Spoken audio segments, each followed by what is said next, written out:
put up too many at once. There we go. Okay. So these are some examples of former students' projects. And I just wanted to emphasize with y'all that these are a variety of different styles and skill levels. So I am not enforcing, and I never have and I never will, I have not enforced you must do a particular type of style. I'm not going to force you to be a realist if you're an expressionist. And you can see this drawing is much more expressive.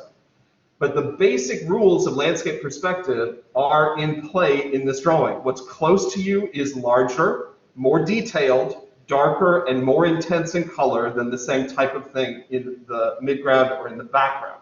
So you want to think about 3 layers of space. What's close to you, what's in the middle range, and what's far away. You want to think about possibly adding more color. You can do as much mixed media with this piece as you want to. You could keep it tradish. You could decide that you want to just use graphite pencil. That's perfectly acceptable. You could use just charcoal.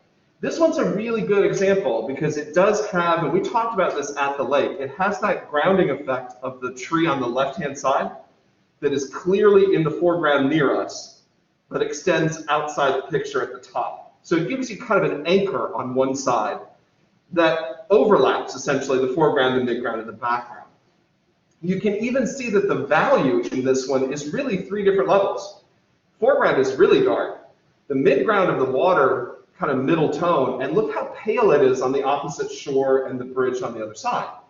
So that really will sell the idea of your depth. The water, we talked about this as well, that the water creates sometimes a wake or a wave action that feels like a diagonal. But if you put that diagonal in as a straight-ish line, it tends to make the water look like it's somehow flowing uphill. So if you look really closely, the ripples in the water that make up those waves or those wakes or those slight diagonal movements, you'll see that they're made up of light and dark patches that are essentially horizontal with a little bit of curve on their ends. It's basically an area that's catching light, and then on the back side of that little tiny baby wave or ripple, you're getting a little bit of a shadow. So notice that the ripples are bigger closer to us. Same thing here, right? They're much larger closer to us. They get smaller until you almost can't see them at all as we go further away. You also can see in this one a beautiful rendition of grass. What's happening there is a technique that we've already worked with. We did the subtractive. So you could easily put down a middle tone gray, grab your eraser, pull out a bunch of highlights, grab a pencil, add in some darker values, and it will start to read like the texture of grass in particular. There's a close-up here. You can really see how that starts to read as pretty believable. Notice in this one, the sky is very clearly fading from a darker value at the top of the image to a lighter value as we get down to the horizon. That's also really critical because we saw this out at the lake. Remember when we were up on the bridge and I suggested hold your hand out and look at the blue of the sky above your hand and below? You can see it better in the color printouts, but it's also evident in the black and white.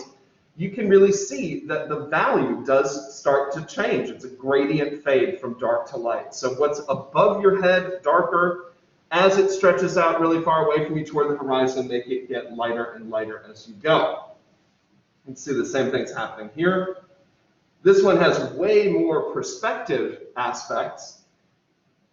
Some of these drawings were done when we had a studio right down at the river, so we just walk out our back door and there was some nature. But if you look at the tree that's kind of the focus in this shot, you notice that the artist who's done this has not drawn every leaf separately.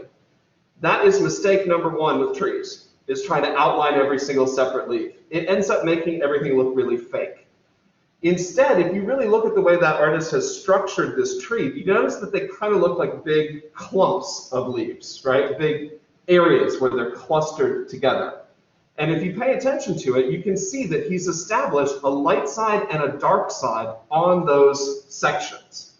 So if you really think about the structure of the tree, it's almost like the gesture drawings we did all the way back in Project 1. You're getting the main movement and then thinking about the main application of light and shadow. can see a good fade in there, good use of subtractive in the marsh rushes. And you can see that everybody's drawing has their own personal aesthetic, their own personal style. Some are more focused on a small space, some are deeper spaces, some are more expressive, some are more abstract. Even this one is fairly abstract, but it looks like a three-dimensional space, a believable space, because we're following those rules of atmospheric perspective. This is one of my personal favorites. It has a ton of detail, and yet it has a little bit of a personal style flair in the way that those lines have been applied. So you absolutely make this drawing your own. Make it a personal expression of your own. But think about creating a believable illusion of depth. These are closer now to the images that you guys have. We took these from images at Greenfield Lake. And you can clearly see that the ones that are in the lake area still follow those same rules. You can see the sky is fading really clearly. Top to bottom, you see an anchoring tree on the left-hand side. Notice in the background in here how the technique that we were talking about with the grass earlier works perfectly for the shore on the opposite side, for all the trees and bushes and things that are on the opposite side from you.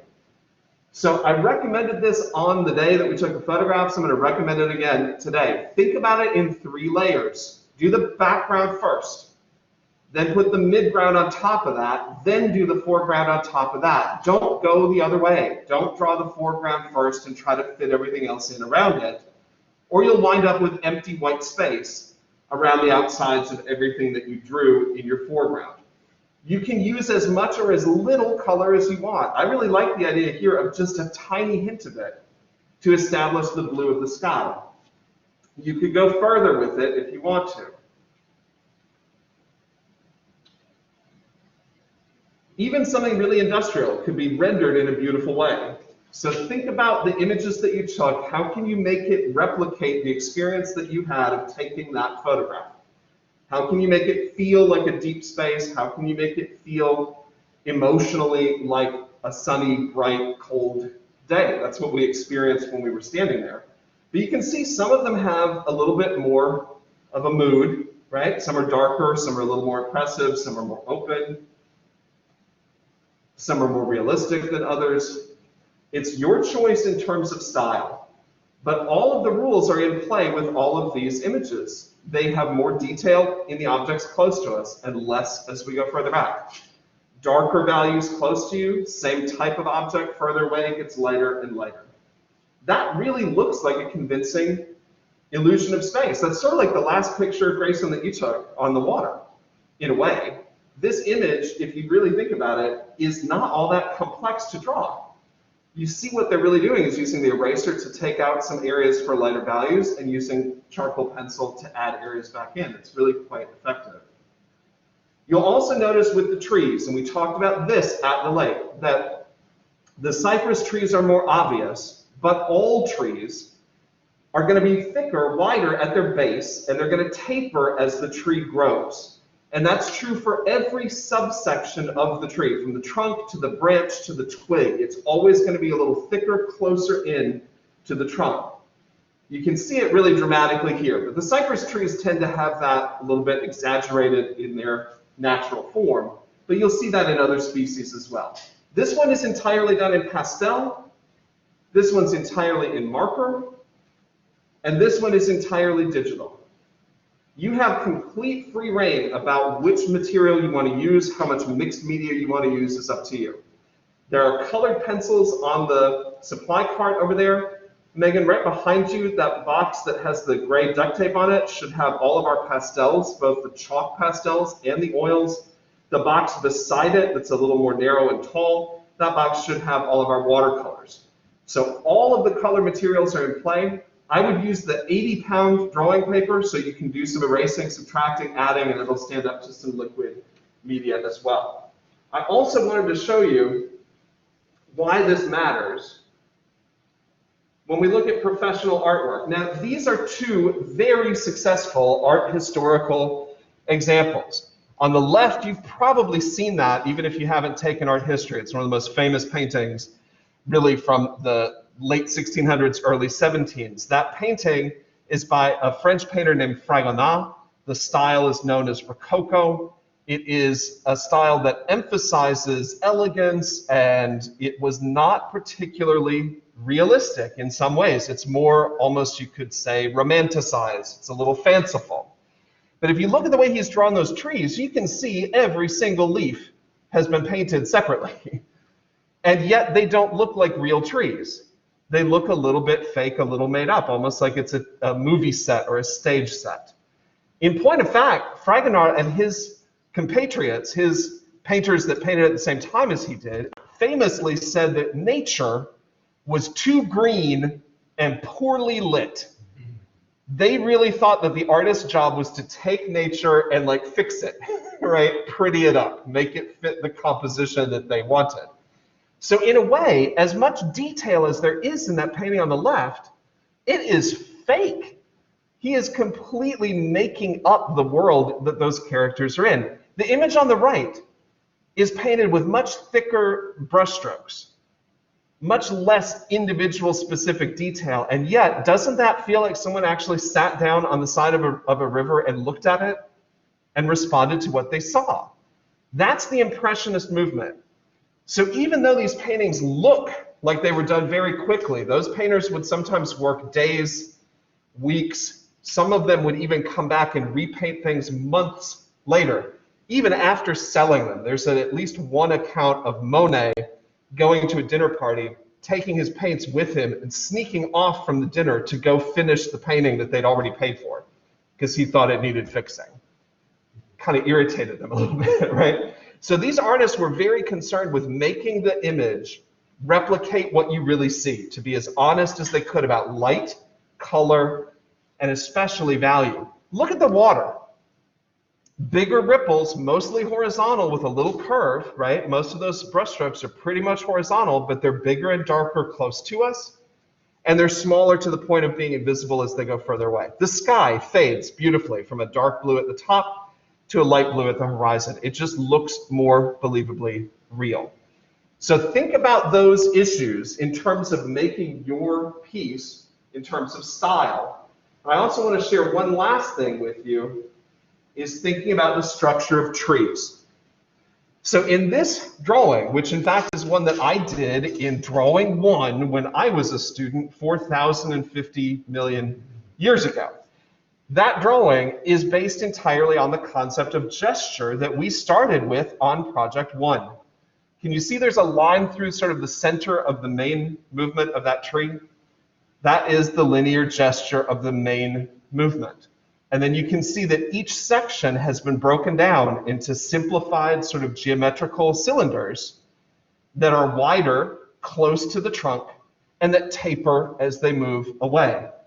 So the way that my instructor really helped us to understand trees was the same way that I tried to help you understand the human body. We talked about trying to draw the skeleton first, right? So that's what you're doing with the tree.